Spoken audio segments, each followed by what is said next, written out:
3,20,000 টাকা এই গরুটার দাম চাইতেছে। রাত্র অনেক হয়ে গেছে তো গরুর বাজার তেমন একটা সুবিধার যায় নাই। গরুটা ব্যাপক অনেক বহুত বড়,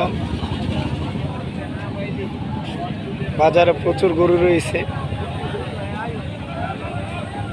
মানুষ বিভ্রান্তি পড়ে গেছেন, এত গরু কি করব।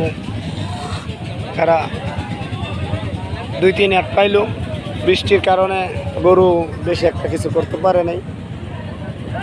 আমি এসেছি হাটে, হাটে এসে দেখি মোটামুটি গরু হয়েছে, প্রচুর গরু উঠছিল, কিন্তু বেচা কিনি তেমন হয়নি।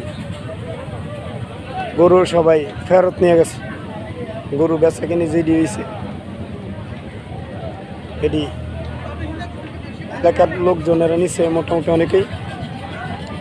দোয়া করবেন আল্লাহ যেন আরও যে 2-3 দিন আছে, 2-3 দিনের ভিতরে সবার গরু যেন বিক্রি হয়, আর সবাই যেন কুরবানির পশু কিনতে পারে সঠিক মতো। আল্লাহ যেন সকলকে রহমত করেন, আমিন।